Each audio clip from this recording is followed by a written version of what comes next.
Hey, it's Herbert. And you're listening to the About Last Night podcast, you slippery little son of a bitch. About last night.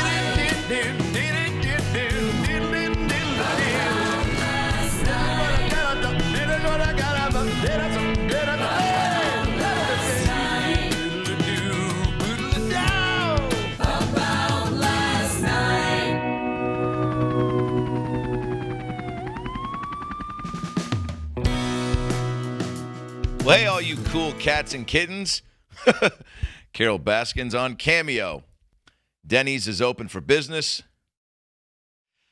Mary Kay Letourneau has left Earth.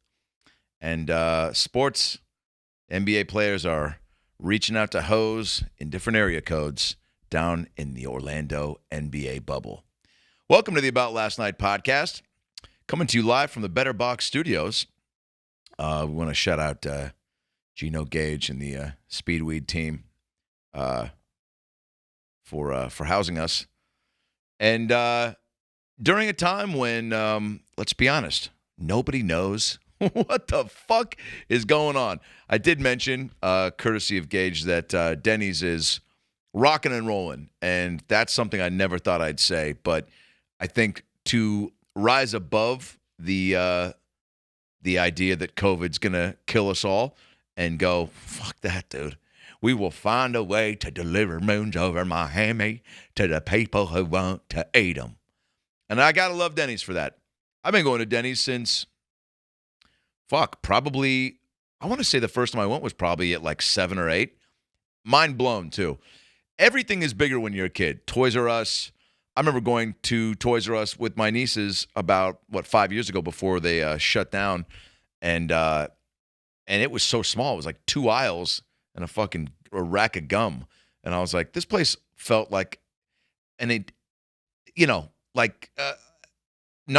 It was just so epic and overwhelming. And I was like, there's bikes and giant fucking, hula hoops and fireworks. And I don't think that guy should be selling them in the store, but they're allowing them because it's so big and they can't keep tabs on everyone who's here.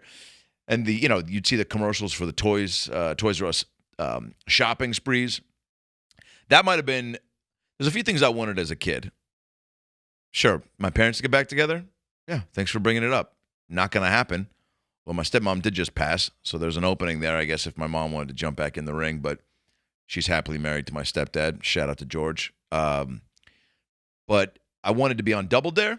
Okay, I wanted to be the Ice Cream Man. I wanted to be a Ninja Turtle. I wanted to go to Disneyland. Every time I saw a plane that would drive over me, fly over me, I would go, take me to Disneyland, which I think is like a poor kid move, to scream at a plane and think you're so, but also just a happy, naive kid that just wants to travel. And it would have been great, though, if at some point a plane did just like circle back around and fucking land in our cul-de-sac and be like, I'm sorry, did you say something, fatty?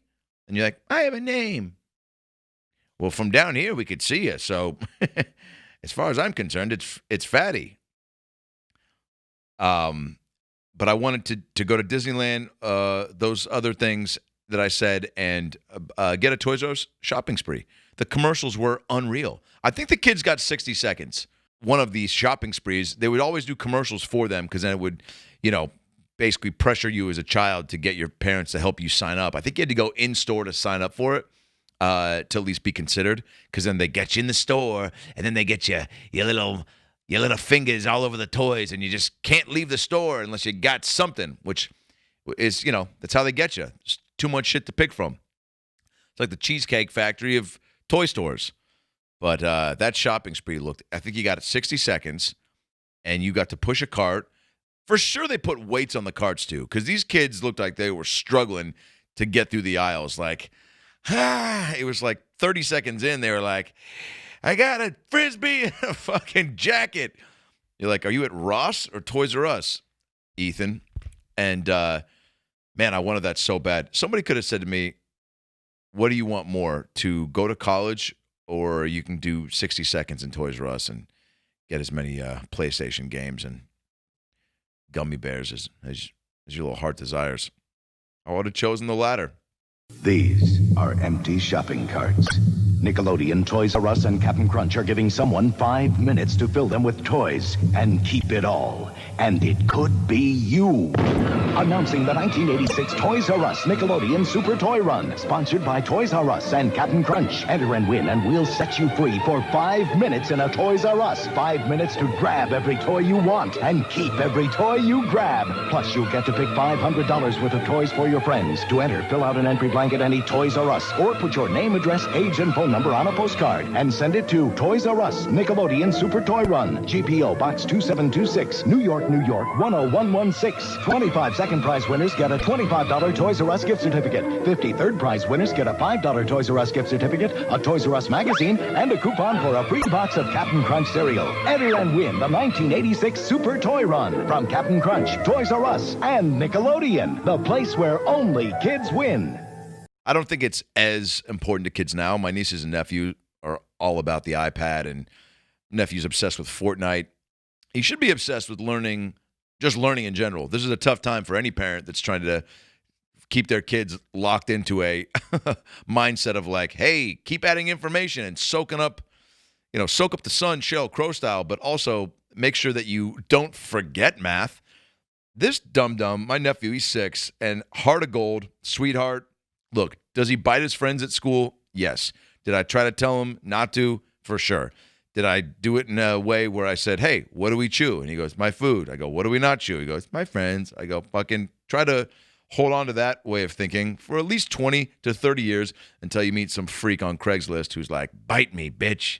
And then you're like, well, my uncle Adam said not to unless this situation presented itself. But we were playing Heads Up, the kid version, where you have the phone, right, on your head like this, and it's got a picture of an animal, right? It's the kid version. And you try to get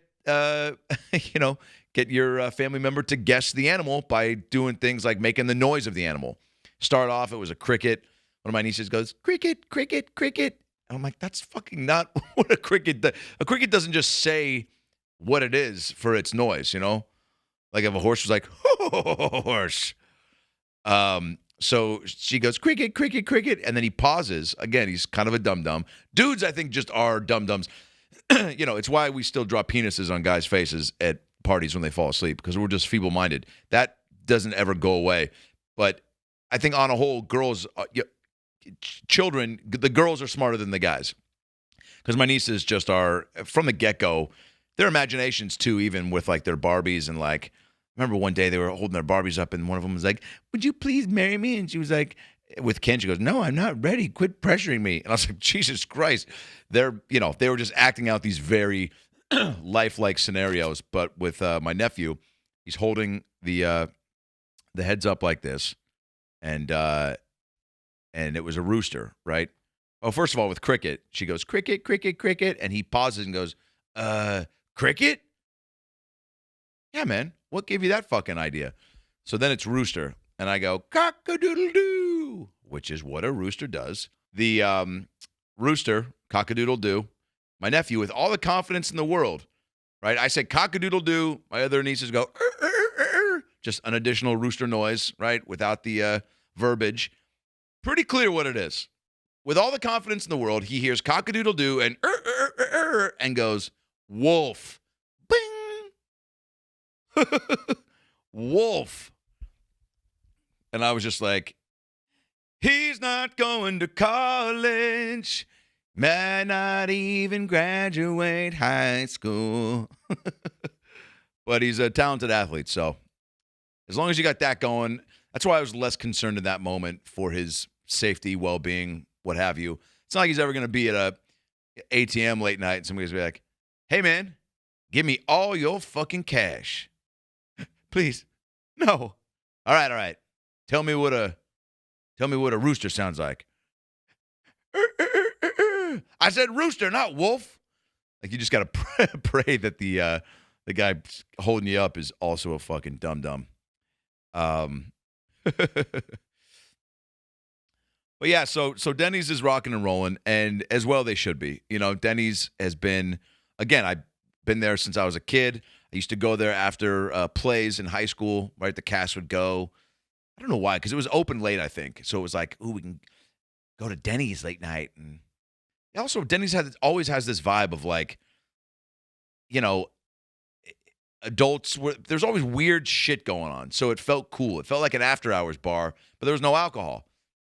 You get like, everyone would get fries and ice cream sundaes, but 7 out of 10 times going, you were going to see somebody getting jerked off in the booth 10 feet away from you at like 11 p.m., So there was that Denny's, you're like, that's not on the menu, is it?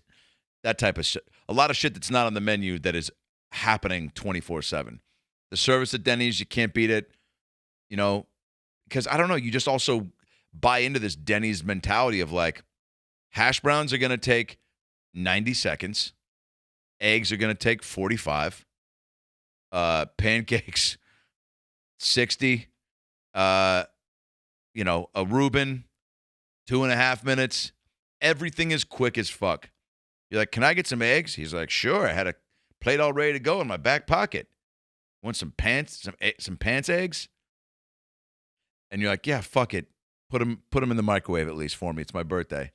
People would fake their birthdays a lot at Denny's. They always did some bullshit. I don't even think they sang. I think they just brought a little piece of pie for sure that had been sitting out for a week, put a little bullshit candle in it, and then just dropped it off and was just like, fucking, we know it's not your birthday, but we have said many a times on many commercials and many of brochures that if it's your birthday, we're going to take the experience up a notch, which nobody cares. Nobody's ever going to Denny's being like, the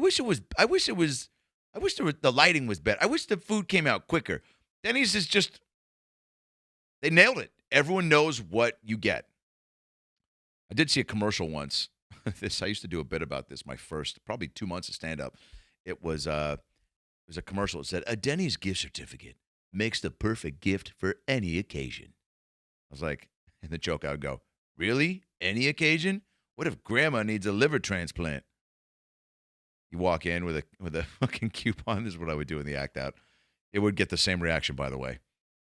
Absolute silence.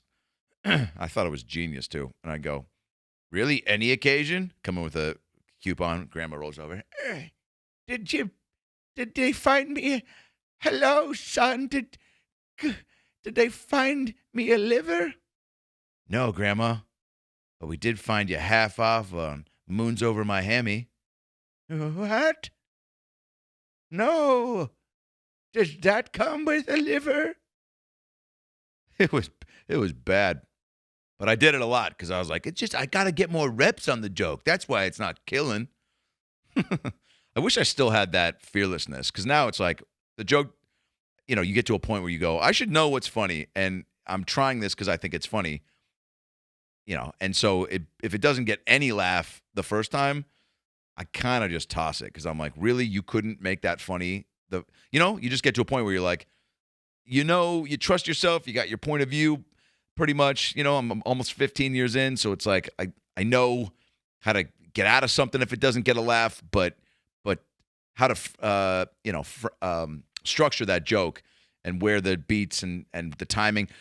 Because even if I get one laugh on it, I'm like, okay, cool. Now it's just about massaging the timing and flushing it out more, stretching it out more, peeling back all the layers to the bit. That's one thing Ed McMahon told me once which makes me sound like Ed McMahon once told me, well, we were playing hopscotch. It was, I don't know, 6 o'clock. All people love to tell the time of the story. It's one thing I've noticed about my stepdad. So it was West Point graduation. It's about 2:30 in the afternoon. I'm like, fucking, why does that matter at all for the story? It's like when people used to be passively racist. Now they're just straight up racist. But I remember a buddy in college was trying to tell me a story, and he always would specify the race of the person: white, black, Asian, Filipino. I mean, just as if it was pertinent to the story. He'd be like, dude. So my friend Mike, he this motherfucker. So we go to this park, right? He was coming to pick me up, and we stopped by this park, and because I saw a big group of pigeons out, right? And they're all just like chilling, like hardcore. And Mike goes, dude, I should fucking pull over. I'm going to bust up on those pigeons and fucking, they're going to go and fucking run into the fucking sky. And so Mike, I pull over and Mike gets out and Mike's black. And he runs up on the pigeons and they fucking freak out and they fly away. It's crazy. I was like, what does him being black have to do with anything? Were these racist pigeons? Is that what you're trying to communicate? That they were just like, black guy. Or is Mike, are you trying to say that black guys hate pigeons? What are you trying? It was tough to dissect that one. It's pretty much the last time I saw that dude. But, thank God for Facebook so I can reconnect and scroll through and pretty much see. That's the beauty of Facebook and the profiles and the pics. Reconnect with old friends, get into political debates. Doing a lot of IG blocking right now. Just a lot of fucking, call me the fucking David Robinson of Instagram right now. It's just block city. But yeah, I've been getting hit up by a lot of people that want to open with, I love your comedy, dude, but hey, fucking enough's enough, dude. Fucking just keep the funny coming, dude. I don't need to hear about your political fucking ideals or your religious ideologies or whatever the fuck, you seem like a Jew. That's chill. But fucking don't be pushing your fucking Black Lives Matter shit on me, dude. All right? Just bring the funny and fucking leave that fucking other shit to the fucking other people.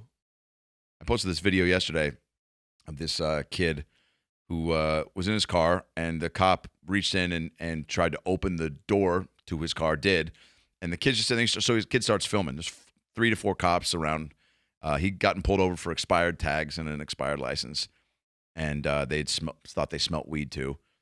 So immediately, by the way, it's almost like in any case where a girl's accusing someone of rape. I side with the victim because that's just what you do. You give benefit of the doubt and you go, yeah, more often than not. And you size it up. You look at, we all do this. You kind of look at the person, you look at the dude, you read the facts, but more often than not, I think we all just go, yeah, I'm going to, listen to the victim and side with them right out of the gate.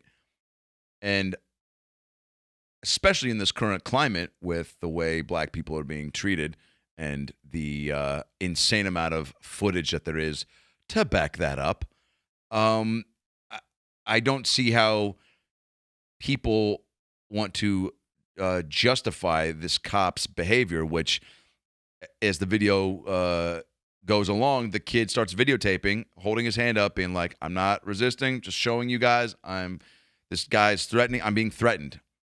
And then this cop is like, son, fucking get out of the car. And he's like, I'm being threatened. You don't have to get out of the car for expired tags.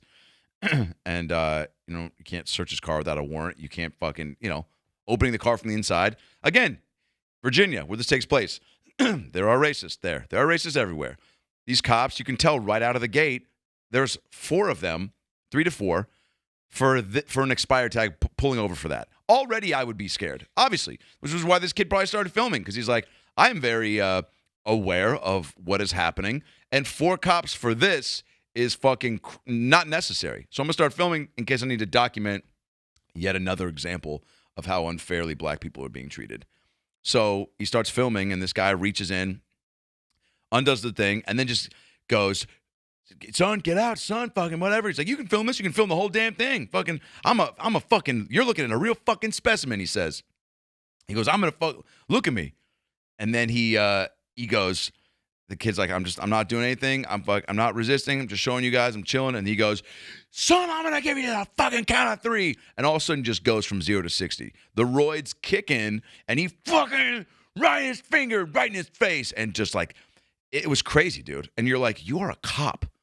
You are, and then he just goes, I'm going to give you that count of 3.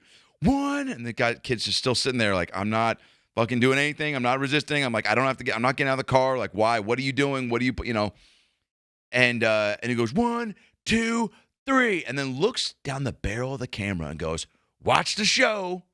And then fucking puts this kid in a WWF or E. I don't know. WWF, WWE. I don't know wrestling, so I don't know which one would be the better chokehold that this was emulating. But fucking aggressive, and unnecessary in the chokehold, pulls the kid out of the car, and just, I think, said something like, and even like, I'm going to whoop your ass. But when he was giving him the countdown, he was like, I'm going to whoop your ass. Everyone's going to see.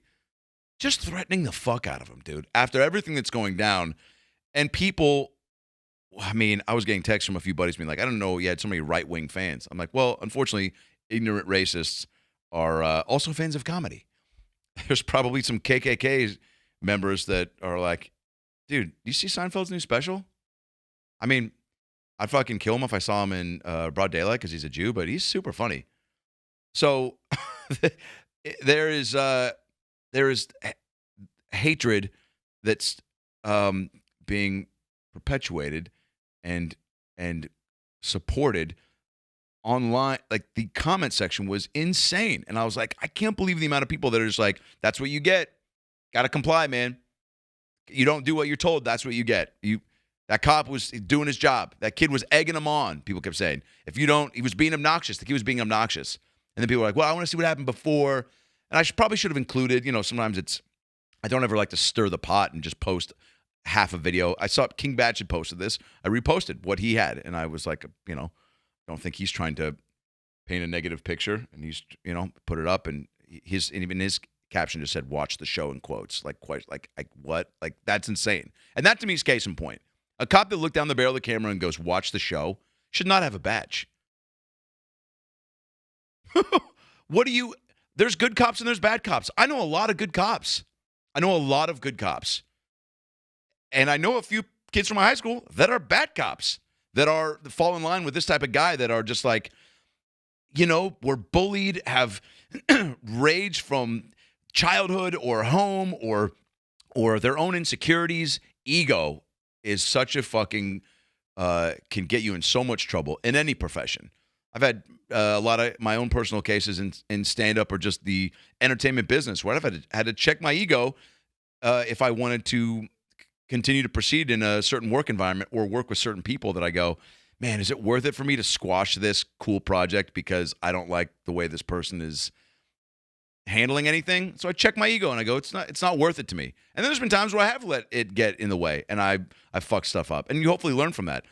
But there's no room for error with a cop and a civilian if they're being annoying or obnoxious, as people were saying, and not complying and just getting out of the car. Everyone's like, just get out of the car. A good buddy of mine, we got into it back and forth. And he goes, I'm not saying what the cop did was right. I'm not condoning that. That was wrong. But dude, like, the kid could have helped him. Like, and I was like, well, no, I'm going to stop you there. You're now condoning what the cop did because you're saying, and this is what a lot of people that I think are not going to end up on the right side of history want to do, is say that the victim, there was trying to find something that the victim could have done to make so that the cop didn't lose his cool. Like, the kid could have just complied. Get up and get out of the car, man, like he said. Hey, that's happened. George Floyd, that's happened. A numerous amount of, and I told him, and I go, dude, I'm going to find you videos I've seen in the last month that are mind-blowing. There was a woman outside of a bank, and she's outside of the car, and the cop was putting her in cuffs. She's like, I don't know what I did. He's like, stop resisting. She's not resisting. He's like, stop resisting. She's like, I'm not resisting. You're hurting can you beat, what am I doing? What are you doing? What are you doing this for? Stop. Don't talk back. Don't talk back. They love to do that. Don't talk back. I'm not talking back. Don't say another fucking word. Ow, you hurt. You're hurting me. So that was another word, obviously. Fucking to the ground, smacks her head on the concrete. And people want to take the side of the cop and go, if you don't comply, that's what you get. This kid should have gotten out. No, man, because he also knows, which is why he started filming when there were 3 to 4 cops around, that this is not fucking, I'm scared now. Can you be sensitive to what is happening and not just go, George Floyd was a few months ago. It's better now. We marched. They painted it on the street. It's fine. It's fixed now. This cop, hey, the cops understood. We've seen some cops get on TV and apologize, get on Instagram. And again, those are the good guys that are taking accountability and being like, dude, that shit is fucked up. That is not how I do my job. I've talked to cops. I got pulled over, or I actually ran out of gas on the way to Arizona about a month ago and talked to these 2 cops in Blythe, which Blythe, by the way, fucking do not plan any summer vacays to that city in the near future. Although it might be COVID-free, but Blythe has the vibe of a place where you're like, it feels like a lot of MILFs sell coke to teenagers here. Does that make sense? Does that paint the picture for you? So I'm stopped in the middle of Blythe and called. There was a phone there, and I called the not AAA, but the Blythe towing company. And the cops had come up behind me at one point, and I thought it was a towing company. And so I get out of the car because it's pitch black dark. It's like 11 p.m. I'm fucking kind of terrified. It's 120 degrees out. I'm thinking there's rattlesnakes that are just going to – I don't want to sit in the car, but it's dead, so I can't have the AC on because I ran out of gas. But I don't want to sit outside in the heat because I'm like, I'll either get hit by a truck that doesn't see me or some fucking creature from the Blythe Desert is going to come out. Or some fucking methed out MILF who's just like – have you seen Nathan? He owes me $60. So I get out of the car because I think it's the Blythe Towing Company. And I go, fellas. And he goes, get back to the car, son. I go, you guys aren't the Blythe Towing Company. And he goes, fuck no. I go, all right. And I get back in the car. And they come around the side. And I was just about to spark up a J, by the way, which I'm glad I didn't because it's illegal there. But anyway, we started talking for about an hour. They chilled for a little bit. I talked to them about Blythe. Once I told them I was a comic, which I do right out of the gate most times, because, A, it's gotten me out of tickets. I've told jokes. I told a joke once that almost got me a ticket. It was like, oh, God, what was this joke? Let me remember it. Oh, Sarah Palin has a, at the time when she was running for with John McCain, I think she has a Down syndrome baby. And I go, I see the baby on a thing, and I go, God, Sarah Palin's got a baby with Down syndrome. And I go, I see it on TV, and she's holding it during one of the campaign speeches. And I go, oh, my God, can you believe that? My buddy's like, yeah, that's crazy. I go, it is. I go, that is the fucking ugliest Down syndrome baby I've ever seen. That was the joke I did. No laughs from the cops. One of them just goes, my wife's sister has a Down syndrome baby. And I go, you don't say. So she'd probably think it was funny, is what I said to a cop. I doubled down on the Down syndrome baby joke. And I don't know how I didn't go to jail for that. Honestly, his face was not favorable. So these cops are chill. We're talking about it, and they were very much on the side of like the kneeling on the neck thing is so fucked, and you know, but every precinct is different, and every station has its own set of rules, and the kind of the cop immunity thing we got into a little bit. But point being, and then I'll move on here. I can't. It's so cut and dry to me, and my girl even was telling me, you know, sometimes you get so heated and you think it's your way or the highway. And I go, I know, I recognize that I can be that way, but with stuff like this, I'm sorry it is. You know what I'm saying? Jason Alexander guest professed my senior at USC, an acting class, and he had a similar approach where he was just like, hey, fucking, this is, do this, and you'll be great, you know? And some kids questioned his methods in class, and I remember he was kind of a dick about it. He was like, all right, yeah, I mean, you know, so I was on Seinfeld, you know, the best show of all time. But no, just try it your way, which was fucking, I'll never forget that. I was like, fuck yeah, George, just slamming it back into Liz Hoffman's face for chiming up. But it's cut and dry. It's not up for debate. If a cop looks in the camera and says, watch the show, that tells you everything he's about. He should not have a badge. There's other shit going on. He's not serving and protecting. And you let your ego get in the way. This kid is, like everyone said, this kid was being obnoxious and he egged him on. Oh, you don't have it in you to fucking get some composure, take it down a notch, and not be so fucking annoyed by this kid. By the way, and everyone's like, I want to see what happened before. Look, if the kid pulled up and they rolled down the window and they go, license, registration, and he pulled a gun out, and he goes, how about show me your license and registration? Then, yeah, drag him out of the fucking car, because you can't do that. That's crazy. But to be arm up, threatened, you feel scared with the current situation of the world, and you see what's happening out there. And cops, be sensitive to that. Don't be immune to it. What would it take for you to go, hey, kid, dude, can you put the phone down, man? I just want to say, honestly, dude, like, kill it with kindness. It's how I approach hecklers, you know, and it gives you more leeway to fucking, you know, on stage, take care of the hecklers in a more nasty way if you have to, because you give them chances and you try to. A lot of the times, I'll smooth out the situation because I have killed it with kindness. Approach the kid, go, dude, I fucking sorry. There's, or even recognize that he's fucking scared and threatened that he's saying on that on camera, and tell some of the cops to back away. Go, guys, I got it, man. We don't need 4 of us here, kid. This is not what it looks like. We're good. I know that fucking everything's going on. We're not gonna hurt you. Let me just say that. Like, put him at ease. Go out of your way. Maybe you have to go out of your way now because some bad apples have fucked shit up for you. That's my take on all that. I got jacked up about it, man. Did a social distance hang with some buddies last night, and just came in just fired up. Getting into it with a good buddy didn't make me feel good. But that's Finesse Mitchell, great comedian, black, and he's like, dude, thanks for fucking using your platform, man. A lot of people don't. It's true. A lot of comics just don't. They just choose not to, and I get that. No judgment, little judgment. I have people with bigger followings than me. I have 104,000 followers. That's not nothing.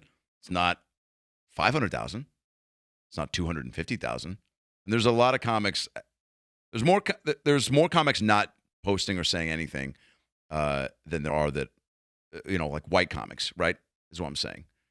To use your platform to speak up. And when you are silent, you are kind of not. You are saying. I had a buddy, I won't say his name, but he's like, man, I saw that fucking those comments. Like, that's why I don't post stuff, man. I go, well, that's cowardly. Because I know you feel the same way. What? Sorry, you don't want to lose your followers, dude. Because that's what happens. I end up blocking people. I get these messages. Some I get into it with. Some I just block. Some I've actually been able to we have a little chat and then whatever, but it's not worth it. It's not worth it. I'm a person first, and so are you. So fucking, what side of history you want to be on? And look, I always decide, I'm like, God, should I fucking do this? I know it's going to, stir whatever. And then it's just like, I should just stick to funny stuff. I've been on a nice run of just putting up silly content. And I'm getting a lot of positive feedback from that. And I know it's, especially during these times, people are so thankful for that type of stuff. And you think to yourself, just stick to that. Why do you need to, there's enough people that are doing it. But I get fucking compelled and I get real fired up. And I don't see how you don't. I don't see how you just sit there and see it and don't want to. I don't know. But then I see comics say, what is it really going to do? Yeah, cool. Again, a great, easy way out. Guys, on the phone right now, on the video right now is, look, a lot of comedians in quarantine are losing it. And this guy is no exception. In full COVID attire. You've heard him on the Joe Rogan podcast. You've seen him on Adam Devine's house party. You've heard him on the Adam Carolla show. Ladies and gentlemen, Mark Serritella. What's everybody's problem? Mark Serritella's dead. It's me, COVID. Adam, you look healthy. I'm upset to report. COVID, what? First of all, what's it like right now? Because I know there's a lot of talk about, things being under control, but you seem to be thriving right now. Yeah. Everyone's pissed off. This is the best I've ever been. You mind if I plug some products quick? Go for it. Scholl's wart remover. Removes even the toughest warts. Now, are those genital warts or because I can't tell where your taint stops and where your vas deferens begin? I think you know me well enough to know where I got them. That's next product. Jaws are size. Get that jawline tight for when the auditions come back. Oh my God. You mind if I do one more product, Adam? Hey, it's your show, baby. It's your world right now. Yeah, you got it. Masks with holes in them. Brought to you by the people that made socks with rocks. No, I and can't peanut butter with a little bit of jelly in the jar. Okay, I don't like the way you said that. I also don't like the idea that a mask should have a hole in it. That defeats the whole purpose of us trying to contain you. And right now, look, I appreciate you making time to be on the show. I appreciate you You know, taking time out of your busy day from killing innocent people.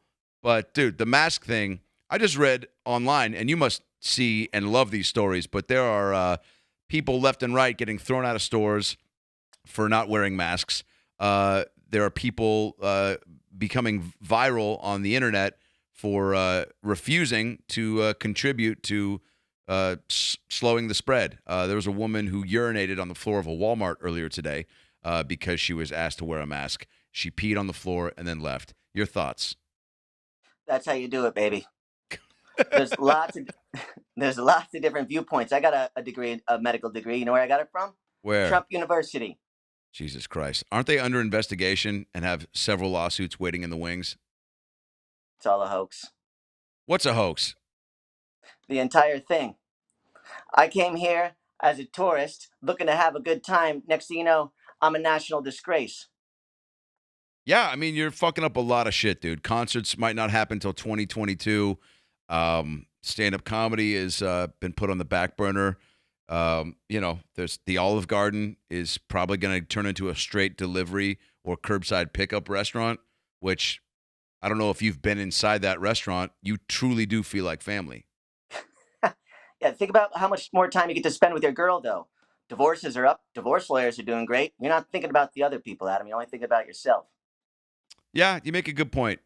Now, what about the people out there and are trying to, start a relationship during this pandemic? Your thoughts on trying to take things from first base to third base without a bat or a ball? What I do is I like to run straight over the pitcher's mound, knock him down, straight to third base. Now, what is third These are all base? the rules now. What is third base in a pandemic? Have the rules changed? Let's break down the bases pre-COVID, okay? First base. You know, depending on what part of the country you grew up in, that to me is a hug, maybe a little bit of kissing going on. Second base. Yeah. Go ahead. Yeah, you're thinking Seattle terms. I'm from upstate New York. First base in upstate New York, you sneak into your sister's room, you look at her panties. And what is second base in upstate New York? Your mother throws you out of the house for what I just said. Yeah. What is third base? Third base, you get your own apartment with your high school friends. Yeah. And what about the home run is what? Home run, you drill a hole into your neighbor's apartment, you stare and look at him change. Look at him change. Nice. Very progressive up there. Now, what about the people that are waiting on these stimulus checks and getting truly fucked by your presence? You know what I'm saying? There's people living 5 to a studio apartment, having to rely on soup and sandwiches, camp food to get them through this next year. We all got to get back to work, in my opinion. I came from a bat's asshole in Wuhan all the way here to America. Look at me. I'm bigger than the Beatles. Yeah, you are. You're very famous right now. Now, is there obviously Tom Hanks was one of the first celebs of, top A-list to get infected. Is there anyone you have your sights set on that you're looking to take down? Any celebs that are already kind of, in the bubble of closer to maybe death's door, and you're looking to give them a little push over the edge, like one of those machines at an arcade where the tokens sit on the edge, and you can put in a quarter that'll maybe push the tokens and knock the other tokens off. But you get so frustrated you end up just shaking the machine, and they ask you to leave. Tell you one celebrity I wasn't looking forward to is Sean Penn. Tried to infect him. He burned me with a cigarette, threw me out the door with a kick in the ass. Yeah, there's no taking down Penn. You were probably a little too ambitious for that. I'd say start with, there's nothing. Now, what do you think about schools? People are trying to go back to school. They seem to think Trump, the rest of the administration seems to think that this is the right move. Several schools have already said they will not open their doors and they will be reduced to online classes. Your thoughts? People overrate school. President of the United States didn't go to school. You don't need to either. What would you tell a friend? What would you tell a friend who went on a date with an Uber driver, right? And he gets back to her place, and she tells him that she is a hermaphrodite. Um, and the friend says, "Sorry, not my cup of tea." To which she says, "Oh, you seem like the type of guy that was into this." To which he Yeah, says, "No.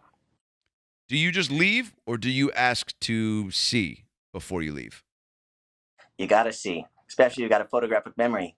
Remember that shit your entire life. Yeah, and that's something you take to the grave, right? There's this You take it to idea. the grave, and you'll get to that grave quicker if you come in contact with me. There's a lot of things I've heard you say publicly about that most people should be taken to the grave. What falls under that umbrella for you? Like when people, announce that they've bested their push-up goal, or like, is it what sticks out to you as something that falls into the "I don't give a fuck" category? Keep it to yourself. It's embarrassing. Maybe you don't see Yeah. it because you're seeing it as more of a funny experience, but you should probably just tell nobody. I would say you get drunk, show up at a food truck, start a fight, and then lose that fight, which we've all done. Yeah. Any fight you don't come out on top should probably just stay in here, right? Absolutely. You're not Hold making on. friends by announcing you're a pussy or that you got your ass whooped. No one's going to look. You're basically falling down the the call list, the call sheet for who do we invite? Because, at some point you get to a stage in life where you go, who's in my entourage? Who is my potential backup if shit hits the fan? And if you basically, announce to the group, man, I get my ass kicked it happens pretty quick. You're not going to be Hopefully the not, phone a yeah. friend. Hopefully Kevin Connolly's not in your entourage. The guy's 5'2". You're losing a ton of fights there. Yeah. Who would be in your Hold on, entourage, COVID? Oh, go ahead. Yeah. Hold on. Someone just came home. Hold on. Yo! Get the hell out of my room, dude!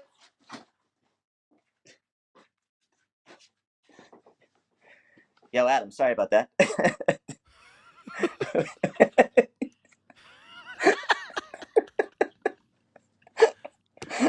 Mark, holy shit. Dude. Where Dude, were I you, can't believe man? it. I came in here. COVID-19 had taken over the apartment. I threw him out, thank God. Just And made it in kids time. want- and- Sorry, I'm a little bit kids, late.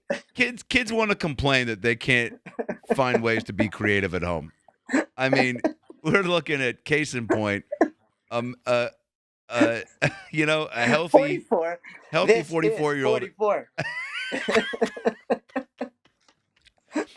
This is great. Mark and I were talking the other day. He goes, you've always had to me just and this is why I think we're such close friends. You have such a sharp point of view about you just have a point of view. I think you got locked into who Mark Serritella was early on in the game. So, and that's what you want as a comic and as a person, quite honestly, because then you just know how you feel about everything right away. It makes for a better conversationalist, but also you just have you've got that Adam Carolla thing where you can talk about anything for a long period of time, but you are quick to recognize too when something is hilariously depressing. And acknowledging that, I think we all could do a better job of that because that helps to kind of soften the blow of taking any sort of real emotional impact. And we were going back and forth about the Howard Stern show reached out to me about doing some voices on the show, and you're got me into Stern. So I immediately was like, you got to help me write these things and hopefully get on. And what a great achievement that would be. And we were going back and forth, and then you said, "Hey, maybe I can read the exact text. Actually, it was about obviously all the stuff with Johnny Depp and the defecating in in the bed with him and Amber Heard, and just all the chaos that they're just dealing with right now. Where is it? What did you say? You go, yeah. Oh, you go. Took it out, added another thing about scarves and Frosty the Snowman thing, and another Sean Penn thing, and we can add or cut down the diarrhea and the poop shit. ... I'm 44. Yeah, it was great. So Have you seen Have you seen My Friend Jeffrey, the show, the movie on Amazon about Jeffrey Dahmer as a teenager? No. Yeah, I suggest no comedian out there watch it because it perfectly describes a comedian who, when I watched, I go, this guy's actually pretty tame. Oh my God. Yeah, you've been getting deep into the documentaries during this time. Yeah. Is there anything This you've? one's a movie, but it Oh, it's a feels like a movie. documentary It's because about Jeffrey Dahmer. as a teenager, it's a movie, and Wow. it's about his behavior in high school because he was actually kind of wild and pretty funny, but in a really dark way. And then Now he also Jeffrey drank a Dahmer, lot. which is he? I know Ted Bundy. I got real into the Bundy series and became very just privy to how insane and manipulative and kind of brilliant he was at just you know keeping keeping a low profile and being on the run for so long. So Dahmer's thing was what? He fucked the heads, right? He cut people's heads Yeah, off and fucked them. I believe he kept a bunch of dicks in jars, which we've all done. Yeah. Hey man. Oh, you haven't been bored in Sacramento? But yeah, my dad I think was getting really hopped up on I think the Jeffrey Dahmer stuff, and he was trying to tell me about it. And hearing your dad try to explain that a guy fucks skulls, he's like, hey, he takes the I had to basically say it for him because he didn't want to say it or whatever, but he's trying to describe it to me and he's like, yeah, the guy just cuts the people's heads off and then has sex with them. I was like, skull fucker. He goes, I guess I've never heard that, but yeah, I guess that's what it is. And I was like, he's like, oh, you know about this? I go, no, I've just heard that term. And he's like, where? I was like, I don't know. It's just one of those things that you grow up and you forget where at some point, I don't know if it was 8th grade or 2 months ago where someone was like, ooh, skull fucking. Like, I don't know if it was brought up in casual conversation or if it was related to Dahmer behavior, but I knew of it aside from Jeffrey Dahmer, which is unsettling to say the least, that at some point in my, adolescence, somebody told me about that. And obviously you don't forget about skull fucking. So he would do that and he would keep what body parts? He would keep them like souvenirs or what? Yeah, it's like a foam. It's like a foam finger from Angel Stadium. Something to remember my My fans big by. trip to the city. Yeah, he would just like cut off body parts and keep them in these jars, and people found them. Gross. And then What else it have you was been so watching? weird Oh, I keep going. It's so weird. What? because in high school I go, God, I would have been friends with this kid. Like he was completely inappropriately funny. He drank a Wow. lot while in school. I never Yep. drank in school, but I drank on the weekends. But it was interesting for sure. What else have I been watching? I mean, I've been watching documentary after documentary. I watched the one last night on Tesla.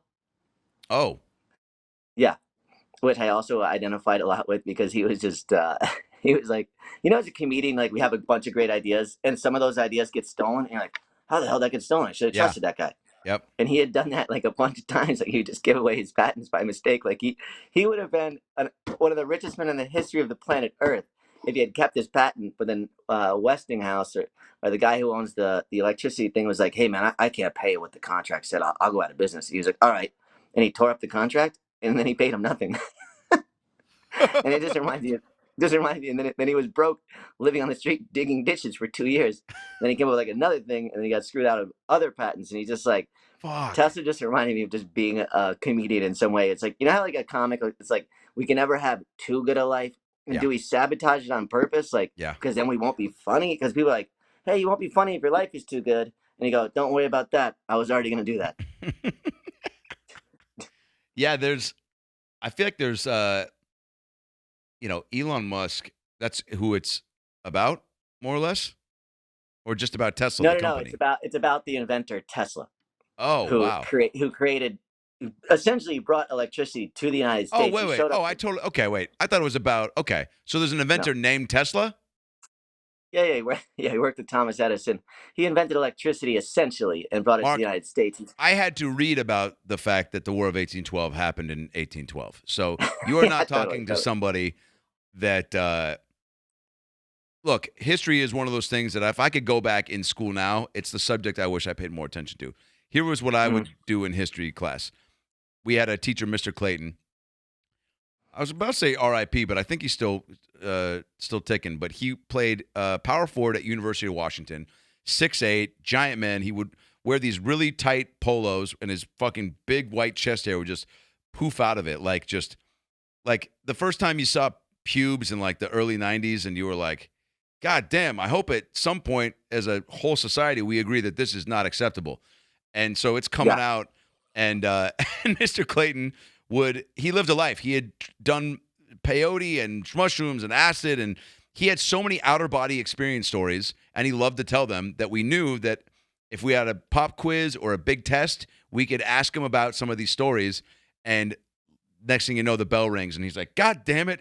Fuck, I can't keep telling these stories. All right, test it. We'll do it next Friday. We're, home run. So one day he goes, we're trying to get out of a test. Somebody goes, Mr. Clayton, I forget what, and we'd always decide in the class, like, who's going to ask to set him up for the story this time. And somebody just asked in a bad way where they were just like, can you tell us that story about the outer body, the time you took mushrooms at that hut in Zimbabwe and learned how to play the clarinet, but you turned out it was like actually like a monkey's tail, but like it still got the same sound, and you put on a whole concert for the village people? What was that like? And he was like, that's not happening today. We're taking this fucking test. All right, you guys get 10 more minutes to study. So then he's like, I'm going to put on the video. He puts on a video to watch for 30 minutes, and he goes, I'm going to leave. When I come back, we're going to take the test. So I get up, and the video ends. He's still gone. I rewind it and start it over.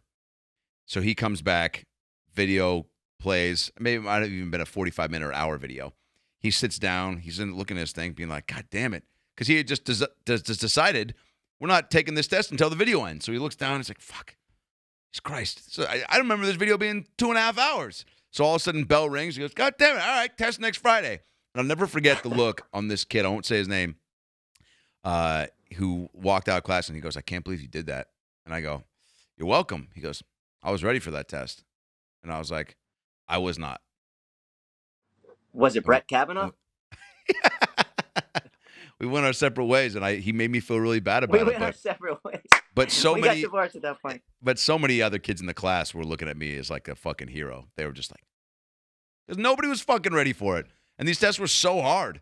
Anyway, well, that's interesting. The inventing world is so fascinating to me because I think, and I always think of Tom Segura's bit about his cousin or uncle that's like, comes up with inventions. He's like, did I tell you about my new invention? He's like, it's a phone that drives your car. He's like, oh, how's it work? He's like, well, you attach the phone to the car and then you turn it on.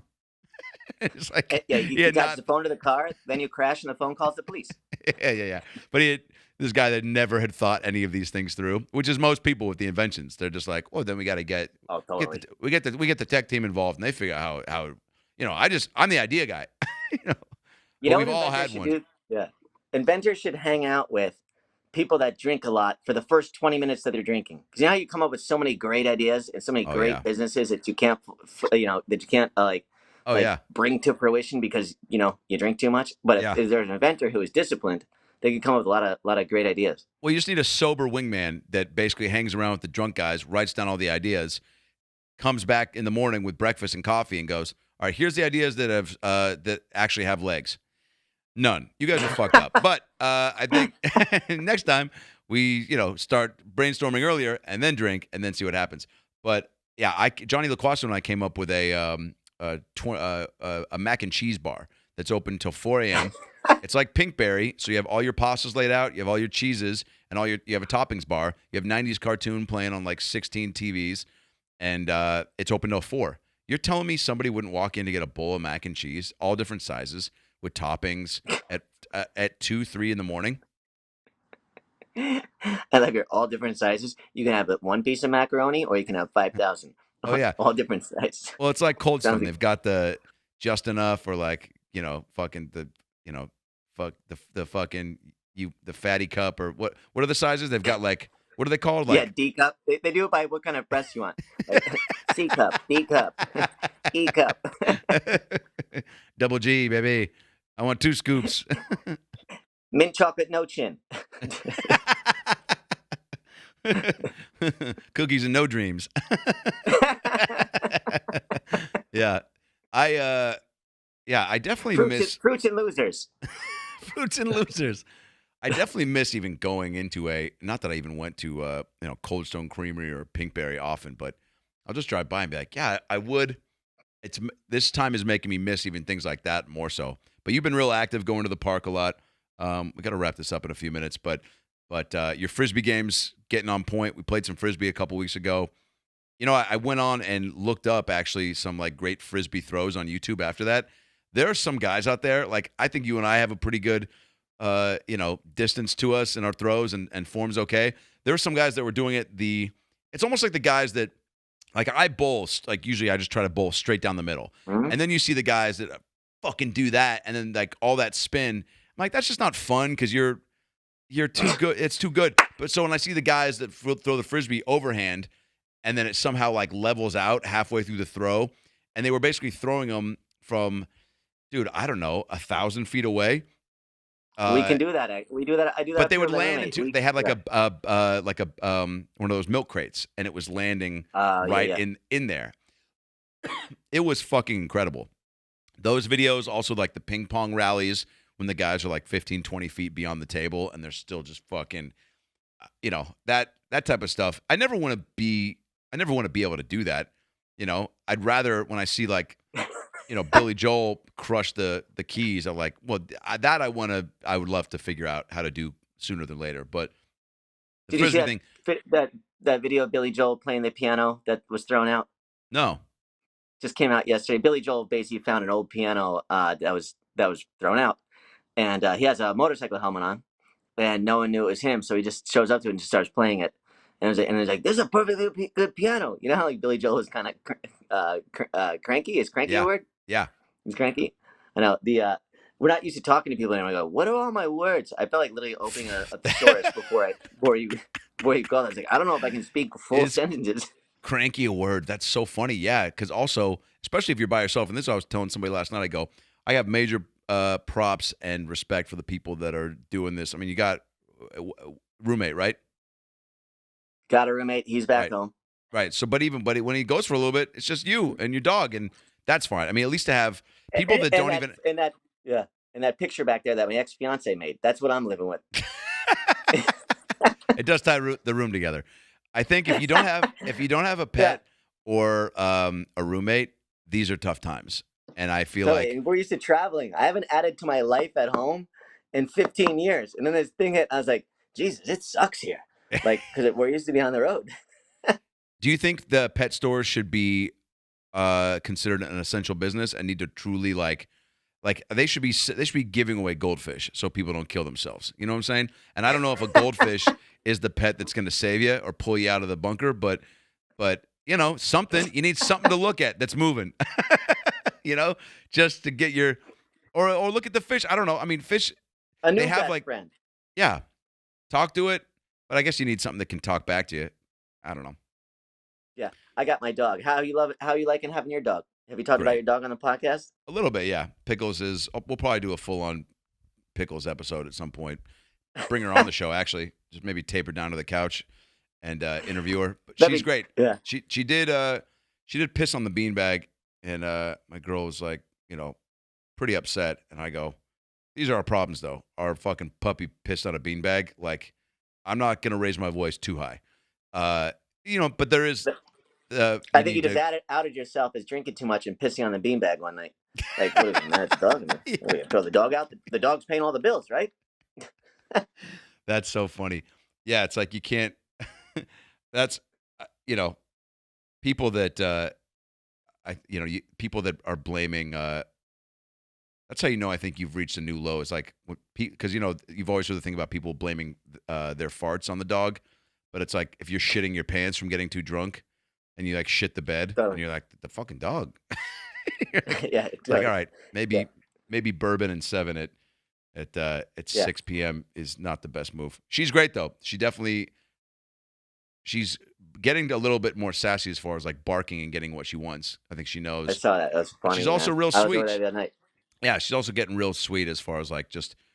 I mean, when she wakes up in the morning, it's like she just goes to town on your face and just is like just so excited to see you, and then. Once she's getting a little more greedy with playing. She's like, all right, I chilled at night last night and fucking watched that show with you guys.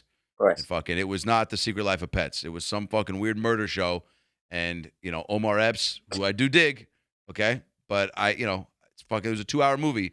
And there was a rope right next to you. All you had to do was fucking let me hold on to it and just shake it a little bit. And you didn't even do that. So now it's the next day. Fucking throw that rope, get up, go fight me for it. Fight me for a rope. So, you and again, this is all just upstairs. This is all her, subtext. But You're funny with your dog because you're exactly like me. Now people are like, don't feed it people food because then it gets used to it. And I see you're constantly sneaking a food in with Rio. It's the number one thing we do. I know. I'll just grab a chip.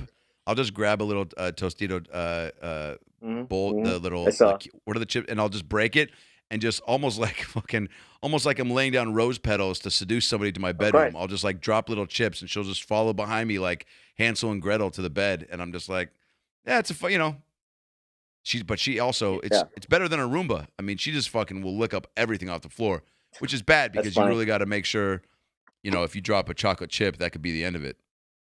Yeah, and like, if you feed your dog grains, you can take 2 years off the end of his life.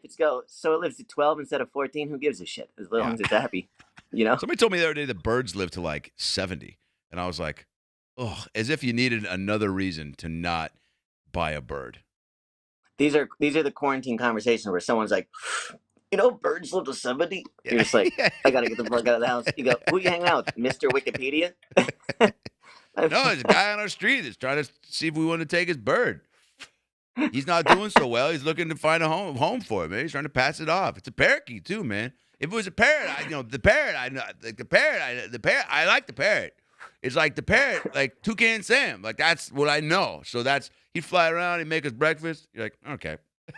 The guy's like, he's 35 now, so he's halfway there. You mind taking him? You're like, what? Oh God. Yeah, I remember the first time I was around a bird that would repeat what you would say, and I was probably 6th grade, and all it was trying to do was get this bird to say like stupid Jew, or like just racist shit, or like I'd be like say shit, I'm gonna shit my pants, or say bitch tits, and bitch, just so childish. Was this like an evil bird in a uniform? Was it like a penguin?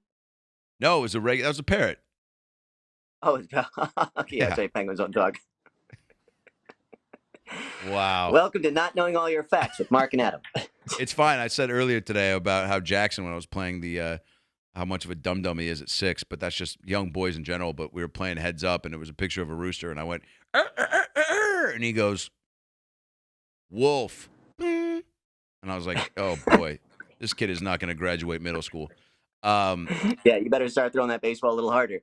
Yeah, that's what I'm saying. If you got the athletic prowess, then I'm not even concerned about if he can get to count to 20, That kid's always been athletic. Remember when he was like 2 years old and full steam running down a hill and catching that frisbee and stuff, how much balance he has? And hitting the plastic ball with the plastic bat, like full-on swings, stepping into a swing. That's like stuff that you just like, athletic. Where are you seeing that at? Because I know he's not watching a ton of sports, but some people just get it, So we'll see. Baseball's back. And talk about a family that needs their kid to pay off dividends, like my sister and brother-in-law need that kid to hit it big and go pro. Like baseball needs to fucking not fall apart during this pandemic and get their shit together so that this kid in 15 years can get a contract and they can fucking get a hot tub or something, Yeah, absolutely. Did you watch baseball yesterday? No. It started? Started. Well, not the regular season, but the Yankees played the Mets, and it was very exciting, actually. Yankees played and beat the Mets. Home run by Clint Frazier. People are calling Clint Frazier a pussy for wearing a mask, but he had a deep home run. Yeah. With this mask on. It was pretty cool. It's exciting. Yeah. How was the no fans thing? It was fine. You know what I'm saying? I don't care if other people are there. If I'm not there, I don't give a shit if there's one person there or 5,000. But they had the cutouts. Oh, they did? Yeah. Yeah, because it is fun to kind of, they'll cut to a fan. But it's never flattering. It's always like some couple fighting or somebody like mid While you're hot dropping dog. a beer. Somebody mid hot dog bite. And it's like, oh, my God. And they're like, oh, look at this fan enjoying a ballpark Frank. And the guy's like, you're just like, dude, give this guy a heads up. Yeah. They got the sensor in case the announcer swears. They don't have a sensor for a fat guy eating a hot dog who's like, great, which is the Yeah, most unflattering shot of all time. I know. Well, you're doing great. I'm glad you're happy and healthy, and we'll have to do this again. I'm gonna try to do more of these in studio like this, and Do you mind if I plug some dates? not at all. I'll be at the grocery store tomorrow.